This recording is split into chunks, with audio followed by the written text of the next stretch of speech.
Good afternoon, everyone, and welcome to our third webinar. This one is on professional accountability and getting to know your college. And again, it's for MRTs and sonographers. And today we're going to be talking about what is the regulation of a profession, what does CMRTO do, and how do we do it? And then we're going to talk a little bit about professional accountability and what it means to you as a regulated health professional. So first of all, what is the regulation of a profession? So lots of professions are regulated, not just health professions. Vets, lawyers, dentists, and architects, engineers, pilots, many professions are regulated. And when we say they're regulated, it means that there's a piece of legislation, there's a law that regulates them, says who can be a member of that profession, who can practice that profession, sets out requirements for education and certification and all those kinds of things. And it's always done in the public interest. And the government, when it's deciding whether or not to regulate a profession, they're going to be doing a risk assessment. And the risk assessment they do is, does the practice of that profession pose a risk of danger to the public if it's performed by unqualified practitioners? So for medical radiation technology and diagnostic medical sonography, of course, it's very evident that there is a serious risk to the public if the profession is performed by unqualified individuals or those who are not competent. And so that's the whole point of regulation. It's to protect the public, to protect the citizens from the practice of the profession if it was done by someone who's not qualified to do that profession. And so the legislation is granted to the profession by the government and on behalf of the citizens. So this is part of our government arrangement. And self-regulation is a recognition that members of a particular profession are the best suited to govern their own profession based on their knowledge, skills, and judgment. So it's a recognition that there are unique knowledge, skills, and judgment that are required to practice that profession, and they're unique to that particular practice. So this is good because then we have members of the profession making decisions about the standards, what's in competent practice, all those kinds of things, rather than having a bureaucrat do it or an admin person based on some other legislation. So it's self-regulation. Now, self-regulation is a privilege, it's not a right. So government says to the profession, you can regulate yourself, but you must regulate in the public interest. And in fact, those professions that don't regulate in the public interest, they've actually had their regulation taken away. So for example, the board in BC that was regulating real estate agents, they had the right to self-regulation taken away because they were making decisions in favor of their members rather than in favor of the homeowners or purchasers. So, you know, it really is a very real threat to a profession when you are granted self-regulation that you need to make sure that you keep it in the public arena. So how this works is through an elected council or board, and the elected piece comes from members of the profession. So you as members of the profession can elect council members to sit on the board, and the board sets the standards of practice for the profession. They identify how to assess competence.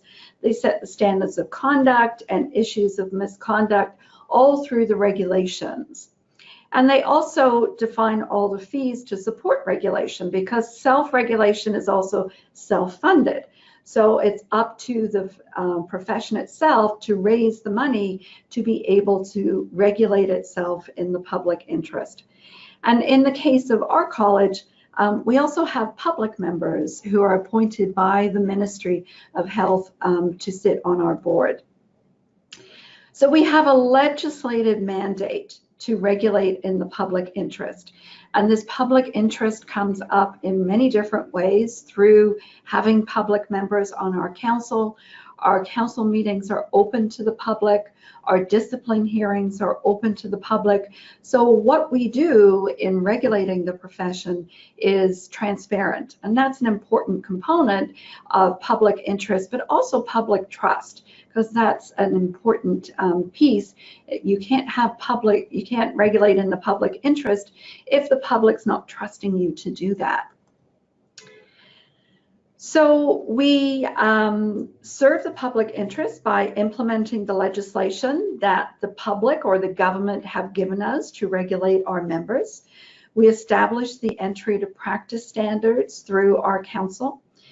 We have a public register of members, so members of the public can identify whether their healthcare professional is in fact registered with their regulatory college, and whether there are any findings of professional misconduct or incapacity against them. We also establish the standards of practice and code of ethics, and we'll be talking more about that. And we implement fair and transparent complaints and discipline processes. And the other important component is to maintain a continuing competency program that promotes the quality of practice of the profession and ongoing learning throughout every regulated health professional's career. So what does this mean for the public? Well, that means you, when you go to your doctor or you go to your nurse practitioner clinic or your dentist or your massage therapist, it means that you can be assured that all regulated members are highly trained and competent healthcare professionals that meet the established standards for entry to practice. So those standards have been set by the profession, and that individual that you're going to meets those standards. Also, internationally educated members have been properly assessed and fairly assessed for their permit to practice. So they have to meet the same standards as the Ontario graduates, but it's been done in a fair manner. So that's another important component. We have assurance that members are committed to ongoing professional development and continuing competence. As you know, our our knowledge base doesn't stay stagnant. It's changing all the time. New procedures coming out, new technologies, and it's important for healthcare professionals to remain current throughout their entire career. We have a fair and transparent process for complaints about professional conduct issues. So if a member of the public is not satisfied with the way they have been treated by a healthcare professional, they can complain to that college and know that there's going to be a fair and transparent process to deal with that. And of course, we have access to the full registry of all registered members through the public register. So for MRTs, we are regulated in 6 provinces across the country. They're all listed there. So there's, of course, ourselves in Ontario, then also Alberta, Saskatchewan, Quebec, New Brunswick, and Nova Scotia. So not in every province, although the other provinces are hoping to become regulated very soon. Sonographers have not been regulated in any province except in Quebec as part of radiography. So they are just changing their processes now that it will be a separate specialty. And of course, in Ontario, just effective January 1 this year, we started to regulate sonographers. And we were the first profession or the first jurisdiction to regulate sonographers as a separate specialty. They're also close to being regulated with MRTs in Alberta, Nova Scotia, and Saskatchewan. And so in every jurisdiction, sonographers are being regulated with MRTs as the one profession of medical radiation and imaging technology. So how are health professionals regulated in Ontario? Well, the first thing is the legislation comes from the government and from the Minister of Health. So the Minister of Health, the minister is set out in, their role is set out in the legislation. And as regulated colleges under the legislation, we report to the Minister of Health. The Minister of Health is responsible to make sure that all the regulators are meeting their statutory obligations that are set out in the legislation. So for us, we have the RHPA. This is the Regulated Health Professions Act, and it governs 26 health professions in the province. So the RHPA was first proclaimed on December 31st, 1993. So it's 25 years old. And that is the umbrella legislation for all the health colleges. So we all fit under the same piece of legislation. And we have profession-specific legislation underneath the RHPA.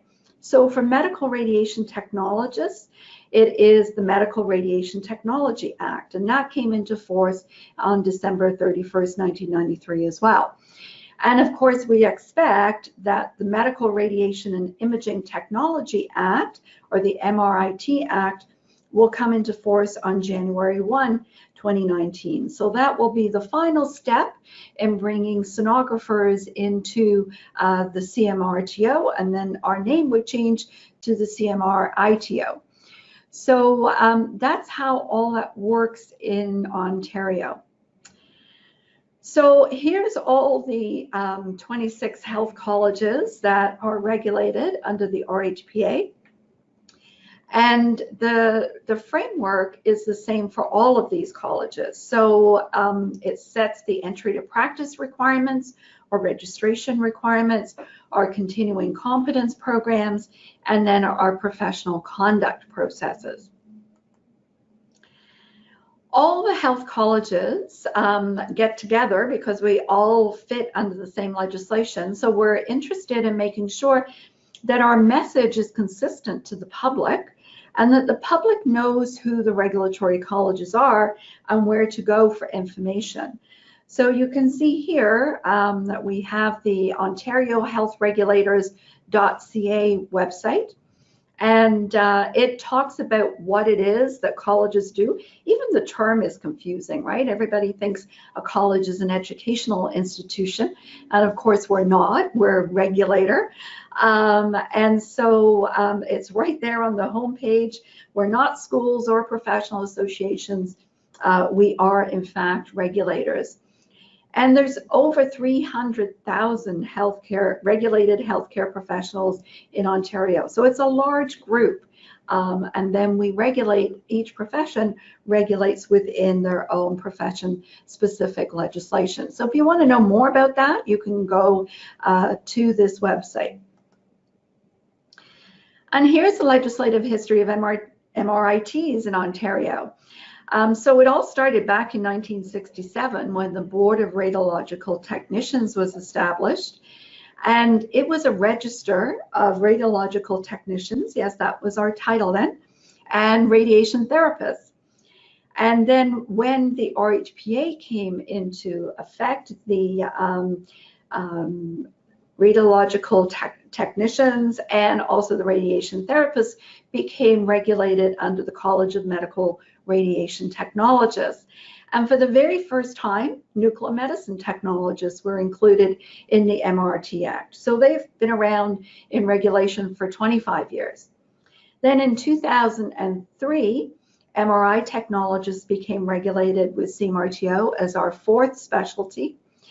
And in 2011, we had a big change to our legislation, including our scope of practice statement and additional authorized acts as part of the evolution of the profession. Our MRTs were doing more and more, and so we needed to make sure that we had the legislative framework to support the clinical practice. And of course, this year is our year of transition, and sonographers became regulated with CMRTO as a fifth specialty. So that's how it's been working in Ontario over the last, well, many, many years, even 1967, even before me. But in 93, that was when the change really happened for the Regulated Health Professions Act, and we had the consistent regulatory framework for all the health professions.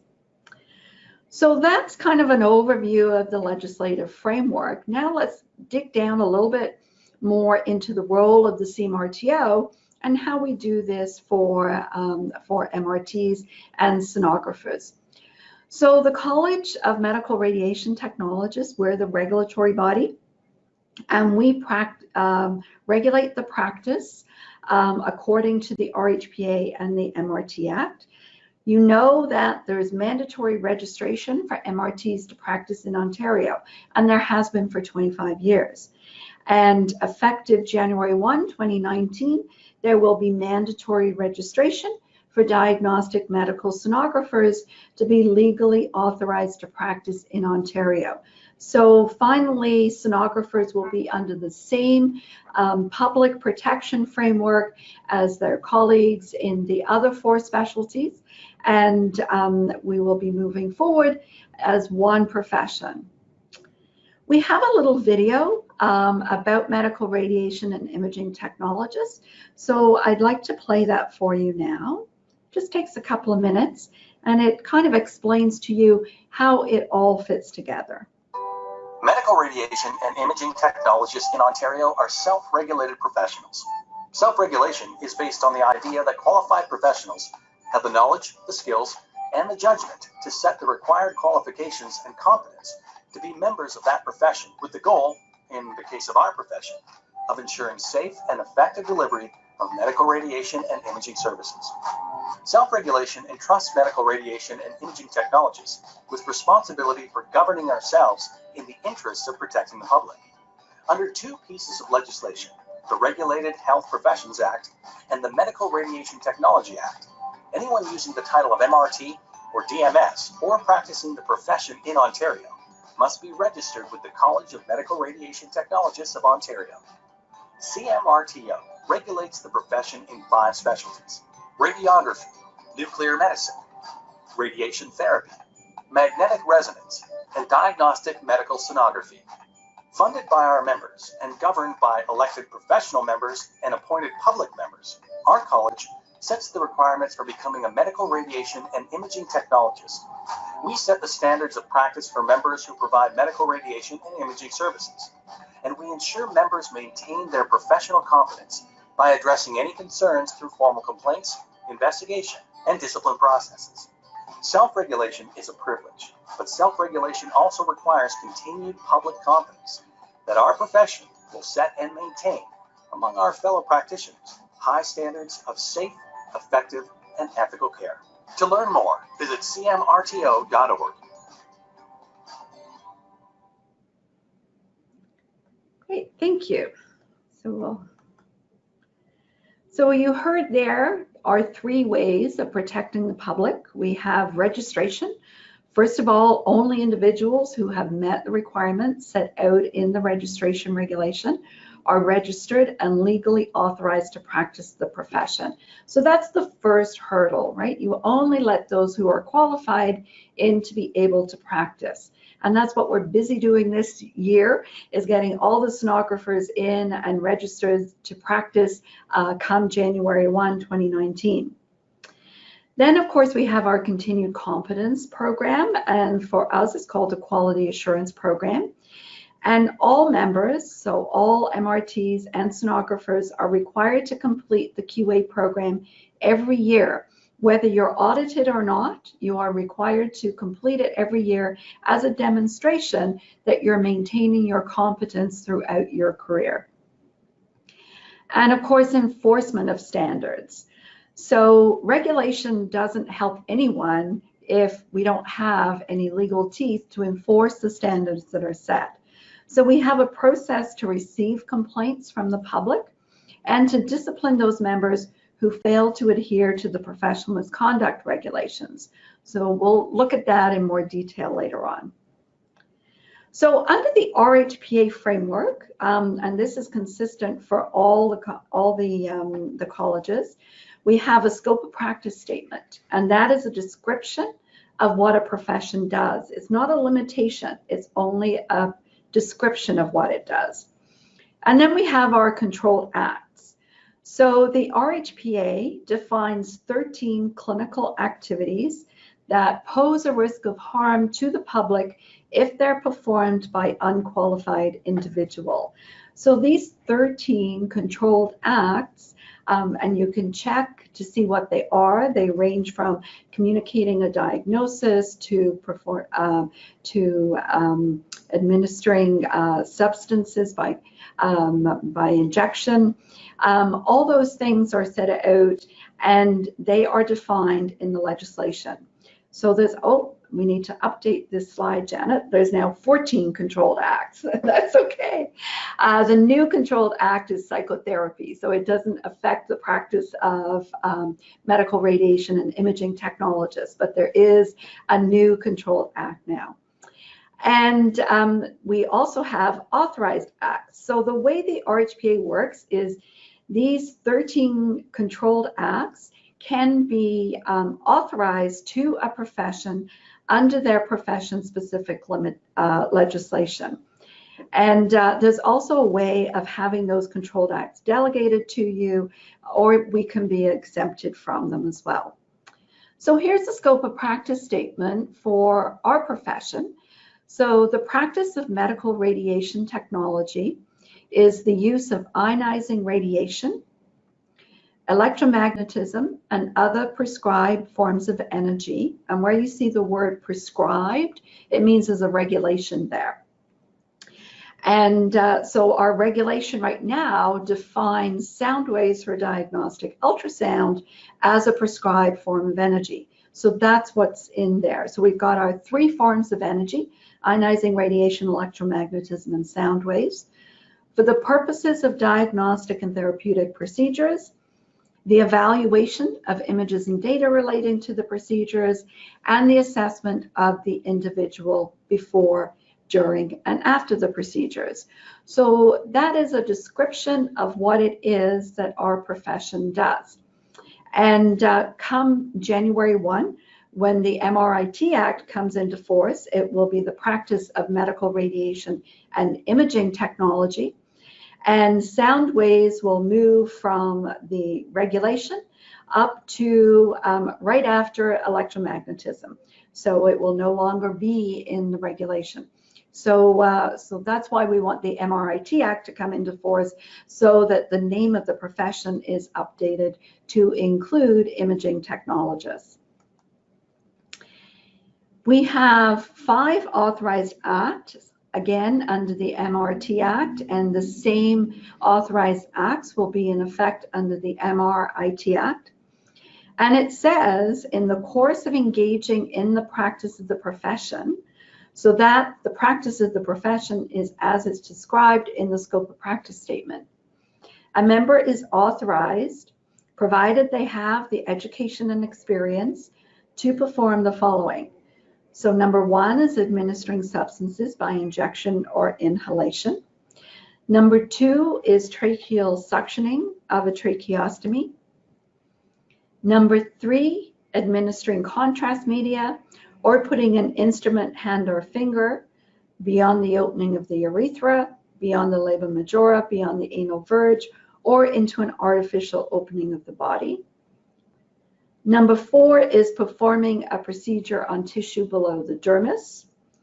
And number 5 is applying a prescribed form of energy.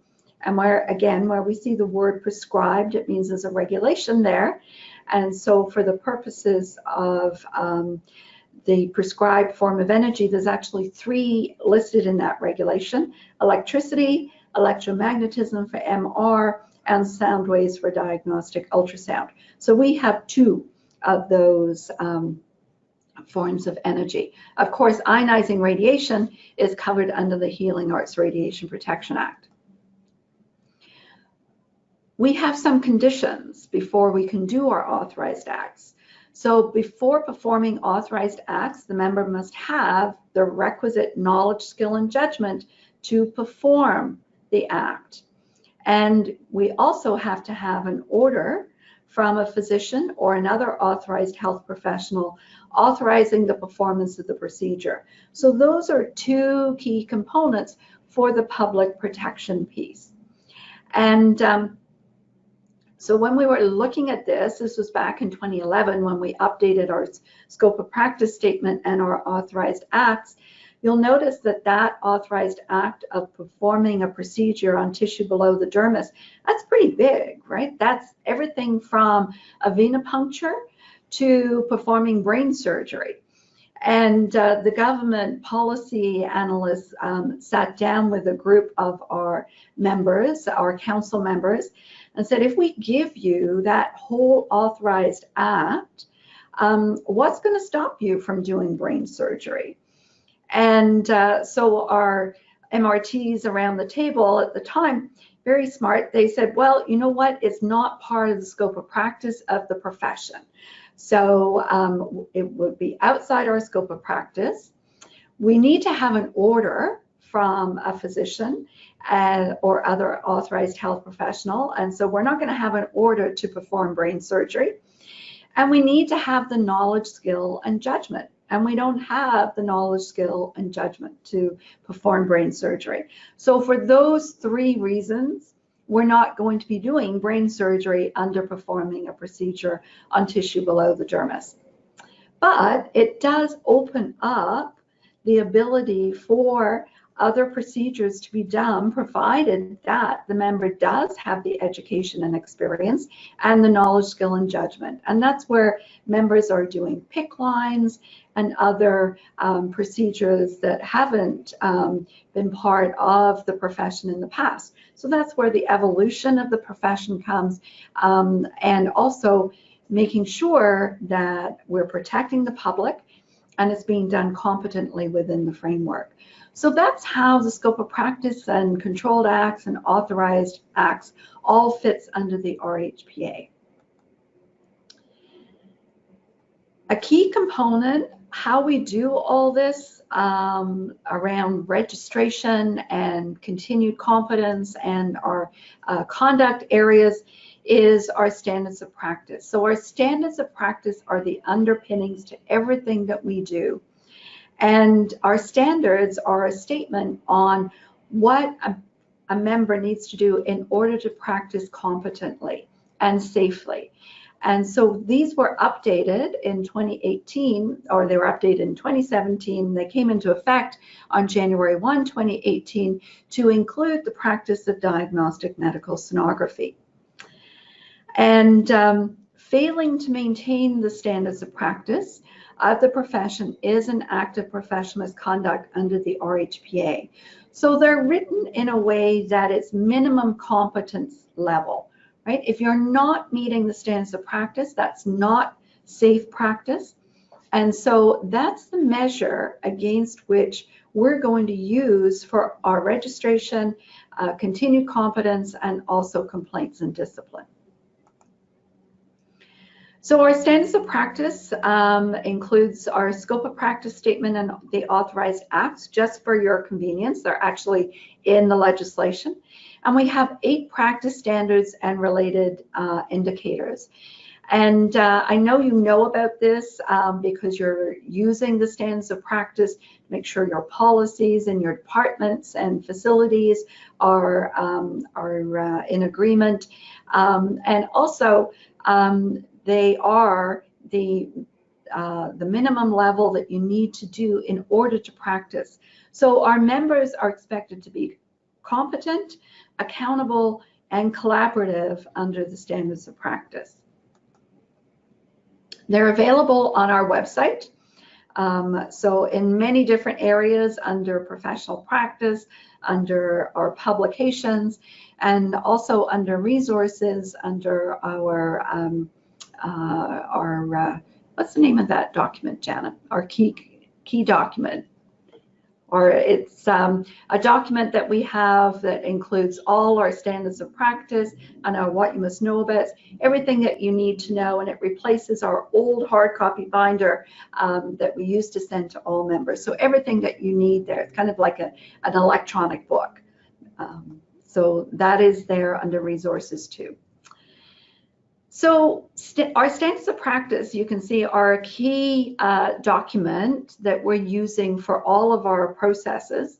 And so it's important that they do reflect competent practices happening in the clinical environment. And so we consult with our members. First of all, they're developed by our council. And then we consult with the public and our members and other stakeholders to make sure that they do reflect current clinical practice. So we had a public consultation on the draft standards in 2017, and we received over 200 comments from sonographers and MRTs, and our council reviewed those comments and in fact made a couple of amendments to some of the indicators based on the feedback that we got from our members and from sonographers. And so what does that mean? That means that we are confident, we're comfortable that our standards of practice truly do reflect the current practice of the profession in the clinical setting. And that's important because you as members want to make sure that your standards of practice are reasonable and that they are that balance between making sure that you're competent and the public is protected, but they're not so high that nobody can achieve them. So that's that whole balance. We want competent practice. So the other component is that it's self-regulation. And so you, as members of the profession, get to have a say on what should be in those standards. And so it is the profession itself that's developing the standards against which you're going to be measured. So more in that self-regulation. So how are we structured? In the little video, you saw that we have all these different processes. Well, it all starts with our council. And the Regulated Health Professions Act requires each regulator to have a governing council to manage the affairs of the college. And the current composition of our council is we have 8 elected members. So those are medical radiation technologists who've been elected by their peers. So every 3 years, you get a ballot, and first you get a nomination form. You can nominate someone to run for election to council, and you can also elect them. And then we have 6 public members. These are important individuals. They are appointed by the government, and they are the public accountability. They sit around the table and they make decisions along with our professional members, and they make sure that we are making decisions in the public interest. And then we have 2 sonographers. So because we're in our year of transition, we have 2 sonographers who have been appointed to our council to advise council in matters relating to the regulation of sonographers. They don't have a vote yet because we don't have them on the council. We had to change our bylaws, which has happened. And so come April of next year, you'll be able to vote for your very first sonographer to sit on council. But in the meantime, we do thank Carolyn Trottier and Ray Lapalainen for being on our council and providing very valuable advice and information to council as they've made decisions regarding the practice of sonographers, bringing them in. So here's a picture of our 2018-2019 council. They work very hard and come to our meetings very engaged, going through all the agenda material. And of course, we do live tweet our council meetings and Facebook Live, and you can always come in person to see them make decisions about the practice of the profession. The RHPA also requires each regulatory college to have certain committees. So these we refer to as statutory committees because they're set out in the statute or in the legislation. So we have to have an executive committee, They're kind of a small working group of counsel. We have a registration committee, a QA committee, patient relations, complaints committee, discipline, and fitness to practice. And then we have some other operating committees too. Our president is Wendy Raby. She is elected from the council members, and the president is elected every year from council. So she is an elected council member. I'm the registrar and CEO, and I am the employee of council. And so they hire me, and I do all the other operational work that council give to us. And of course, I have a staff to help with this because there's a lot of stuff going on. So we have Caroline Morris, who is our deputy registrar, Annette Hornby, who's our director of quality assurance, and Tina Langlois, who is our director of professional conduct. So these three key areas, registration, quality assurance, and professional conduct, they are kind of the pillars or the legs of the stool that keep the self-regulation structure going. So you can think of registration or kind of as a driver's license, right? You first of all have to pass your test. That's the application process.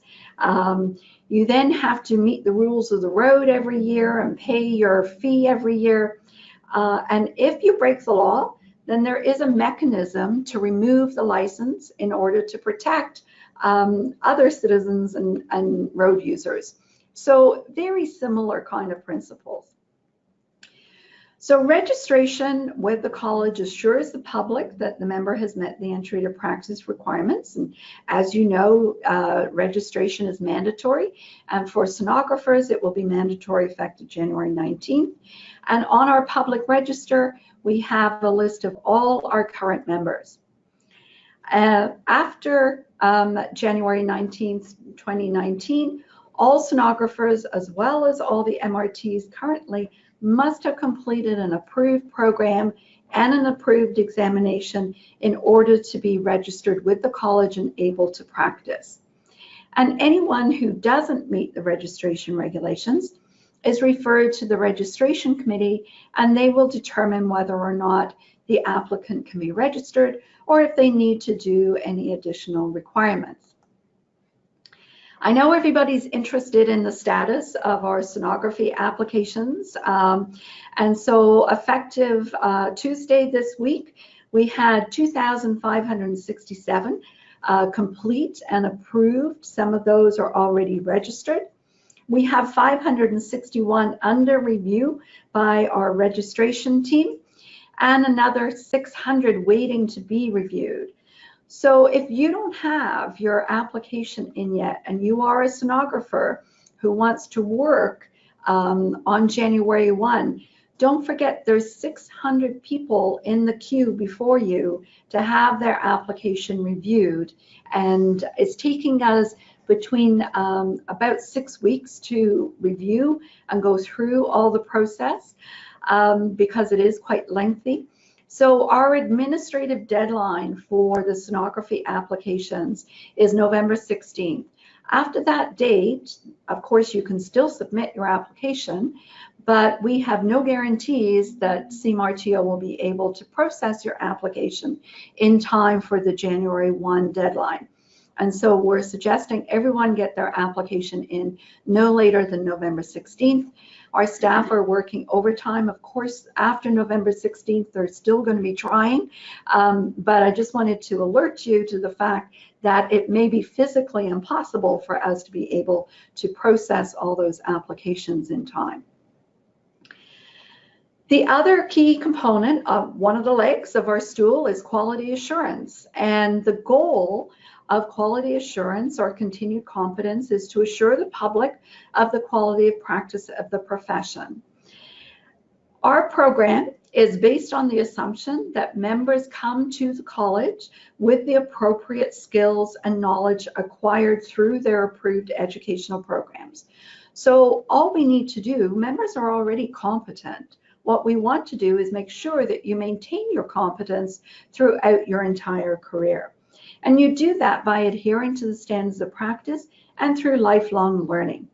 So this really is a non-punitive means to enhance the practice of all members.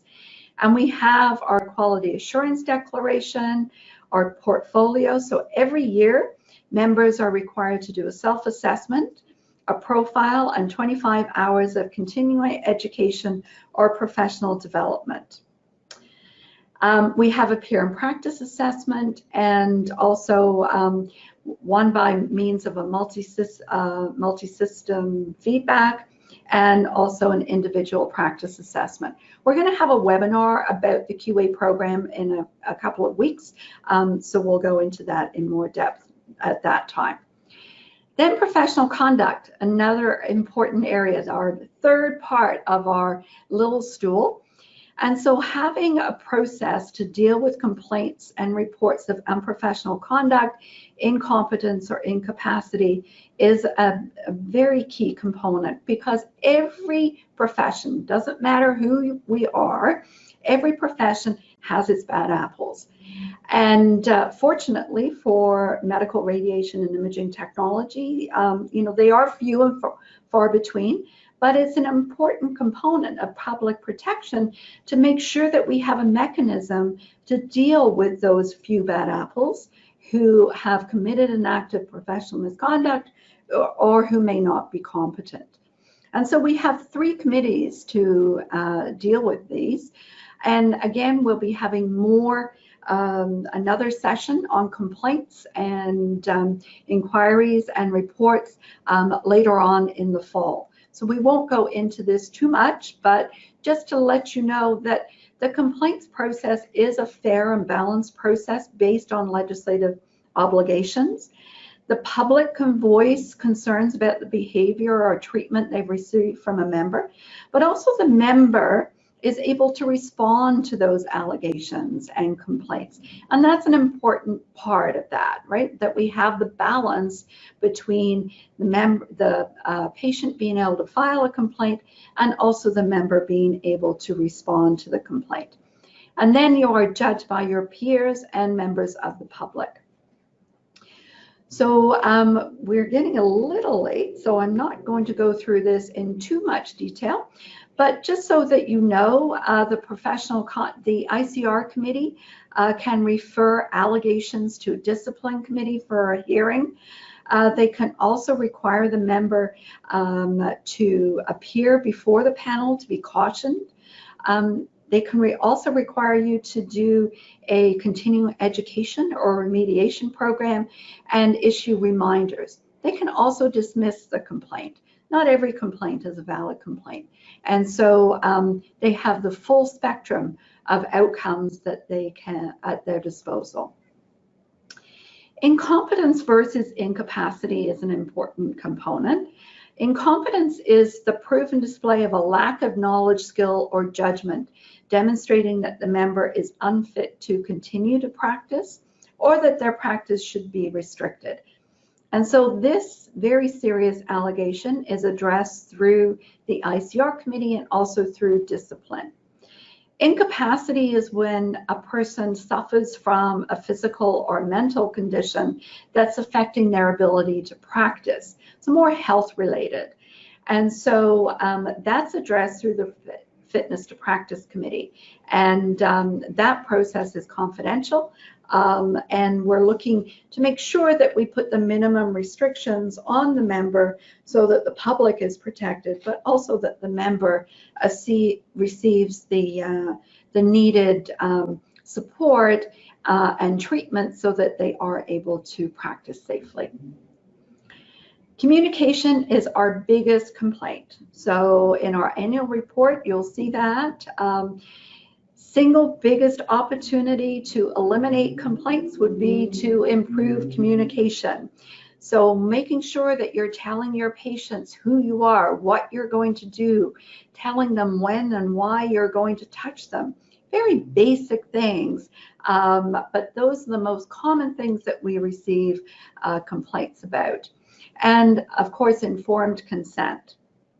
And so we have, about 4 years ago, we created communication guidelines document, what you must know about communicating with patients, and it provides guidance to members on establishing a professional and caring relationship with their patients.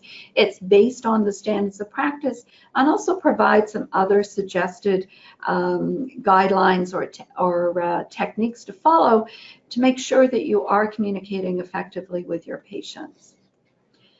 The Sexual Abuse Prevention Program is set out in the Regulated Health Professions Act, and it is defined under the RHPA as sexual intercourse or other forms of physical sexual relations between the member and the patient, touching of a sexual nature of the patient by the member, and behavior or remarks of a sexual nature by the member towards the patient. Now, it's important to note that sexual nature does not include touching behavior or remarks of a clinical nature that's appropriate to the service being provided. And that's why it's so important to make sure that you are communicating with your patient, that you're telling them when and why you have to touch them in order that there's no confusion or misunderstanding. And of course, informed consent is an important component. Philosophy of zero tolerance. So no sexual abuse is ever acceptable and it will never be tolerated. So that's our zero tolerance policy, and any allegations of sexual abuse, CMRTO will investigate, and we will deal with it appropriately through our channels. Professional accountability is what you are doing as a professional, and there's lots of literature out there around what it means to be a professional. You have your professional identity and attitudes and behaviors. All these things come together.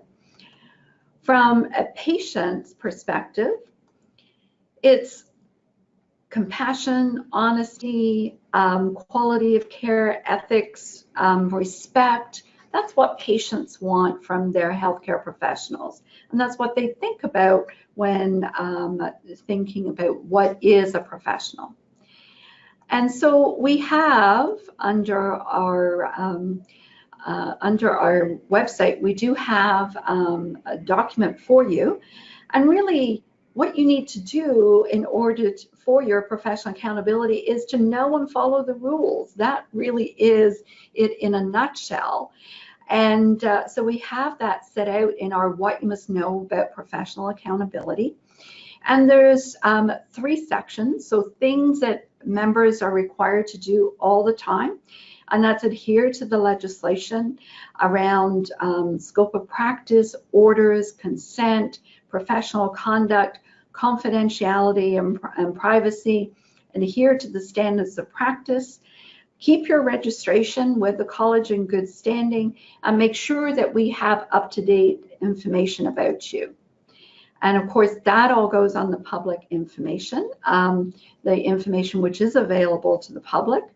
And any information that you are required to give us that is not available to the public, of course, is kept confidential. Confidentiality and privacy of patients is very important. Again, another area that we get quite a few complaints about.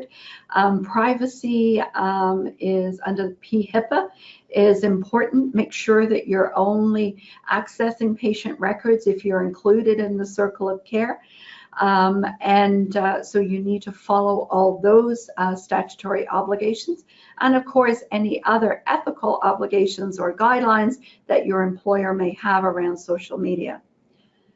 What you're required to do every year, you're required to renew your registration with us on time, do your QA declaration, complete the QA program. All those pieces are done every year. And then there's things that you need to do when the situation arises. So you have to notify us of any change in your information, comply with mandatory reporting requirements, and keep current with changes in legislation and regulations. Mandatory reporting under the RHPA, employers, facilities, And in fact, all regulated health professionals have mandatory reporting obligations. And those requirements are set out in our What You Must Know About mandatory reporting. And we will investigate reports that come to us, and they can go through the ICR and discipline processes. I won't go into this, but you can read this. But an important component is every member has an obligation to report the sexual abuse of the patient if you have reasonable grounds to believe that a member of this college or a member of another college has sexually abused a patient. And so Tina in the professional conduct area is available to help when you need to file any mandatory reports.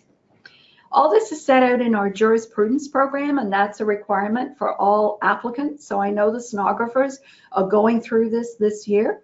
If you're already a member, you can do the jurisprudence or the legislation learning package. It's available on our website for free. And you can record that in your QA program. So we have looked at all these components, and thank you so much for your attention. This brings to a close the end of the first phase of our fall webinars. We have another 3 coming up towards the end of fall, and they will be dealing with professional conduct and quality assurance. So 2 key areas that I know you have a lot of interest in. Of course, this will be available on our website under videos, and if you missed any of our previous webinars, they're available there too. So thank you again for your attention. I hope you found this helpful, and we'll be in touch and see you in a couple of weeks. Thank you all so much. Have a great day.